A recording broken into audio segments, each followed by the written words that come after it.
In a Manchester textile mill around the year 1830, a 6-year-old girl walked through the factory gates at 5 o'clock in the morning. She had been issued an apron and a pair of clogs, and she wouldn't leave for 16 hours. And this wasn't unusual either. Hundreds of thousands of children, some even younger, were working the same shift in a similar building all across England. Just 2 generations earlier, their grandparents would be enjoying 170 holy days and days off throughout the year due to holidays. But by the time this girl was born and going through her childhood, that was completely gone.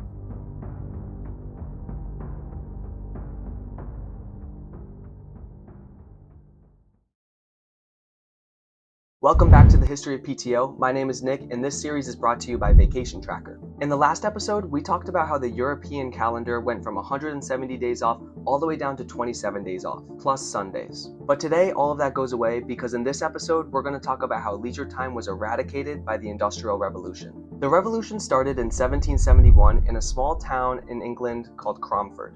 And that's where a man named Richard Arkwright opened up a water-powered cotton mill, running it with the single principle of keeping the machines running all day and all night. Workers were divided into 2 shifts of 12 hours, and a lot of them were children. And when people found out about this model, there was no outrage. It actually began to spread. Within a generation, the cotton spinning industry had centralized into factories and ran on a schedule humanity had never seen before. The pre-industrial English worker, which would have been a peasant or a weaver or a blacksmith, had worked something like 2,000 hours a year. Long days, but they were paced and controlled by the output of the worker. And these early industrial English workers were working twice that at around 4,000 hours a year. 12 to 16 hour days, 6 days a week, 52 weeks a year. They had no Saints days, no Saint Mondays, and no agricultural rhythm to have high and low peaks of the year. The factory bell would just ring at 5 o'clock and 9 o'clock. The historian E.P. Thompson, writing about this transformation in 1967, called it the imposition of industrial time discipline. The factory clock, often deliberately set wrong by the owners, became the new master. And on top of that, the use of children was central to the model. They were small enough to crawl under spinning machines, and they also had nimble fingers that could tie thread better than an adult.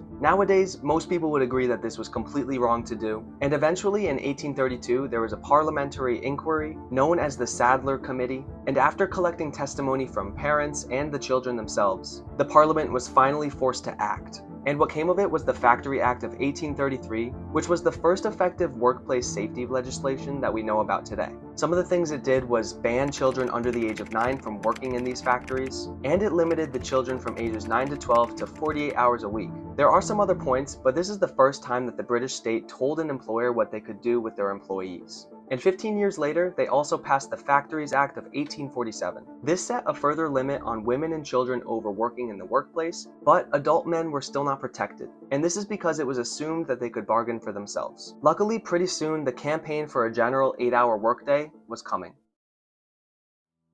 The first person to make the 8-hour workday a serious idea was a Welshman named Robert Owen. In 1799, Owen bought a cotton mill and it employed over 2,000 workers. He banned children under the age of 10 from working, and he built nursery schools in its place, where a curriculum was created that also included dancing and music. And finally, in 1817, he distilled down to a slogan what he wanted for his workforce: 8 hours labor, 8 hours recreation, 8 hours rest. Owen put it on a banner in his town, but it would still take about 150 years for it to become standard across the world. At the time, the mill actually became a tourist attraction, and people came from all over the world, including the Tsar of Russia, just to see where workers were treated fairly, and the owner was still turning a profit. But the road to an 8-hour workday was still far away, and 40 years later, it was starting to take place in another part of the world.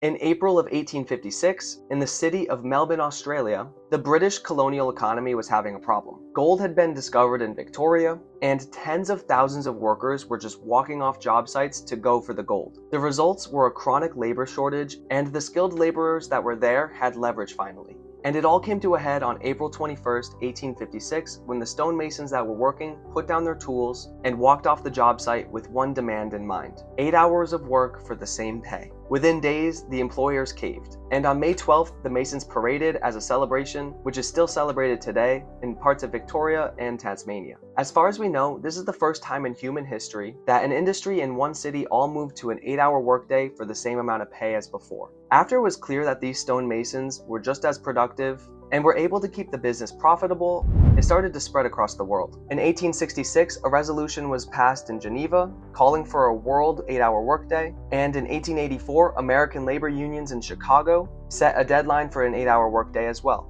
American employers didn't like this, so the American employees had to strike, and on Saturday, May 1st, 1886, somewhere between 300,000 and 500,000 people across America all walked out to strike for an 8-hour workday. Unfortunately, a protest that would start out peacefully would turn violent just 3 days later. And that's because on May 4th in Haymarket Square in Chicago, a man whose identity we still don't know today threw a bomb at police during a rally. The results were devastating. 7 police officers were killed, and at least 4 civilians died as well. That, along with the political atmosphere at the time, 8 men were arrested and tried for the bombing. None of the evidence connected any of them to the bombing, but they were all found guilty. The trial is now regarded as a stain on the legacy of the movement, but in 1893, the Illinois governor pardoned the 3 surviving defendants, calling the proceedings in writing a judicial farce. And if we backtrack just a few years to 1889, May 1st would be designated as International Workers' Day, and it was all in commemoration of the Haymarket martyrs, and in support of the 8-hour workday. And to this day, as you may already know, May Day is celebrated across the world by over 80 countries, but ironically, it's not celebrated in America. Years later, it would finally happen after many more labor strikes, and America would finally get a Labor Day, but they would place it a little bit further away from May Day to remove it from the stain the issue that was happening at Haymarket Square. And luckily, in Britain, over the same amount of time, labor law quality would also improve. That 6-year-old girl that walked into the Manchester Mill in 1830 would have been 76 in 1900, and by then, her granddaughter would have bank holidays and much more leisure time at their disposal. The Industrial Revolution may have stole leisure from a lot of people,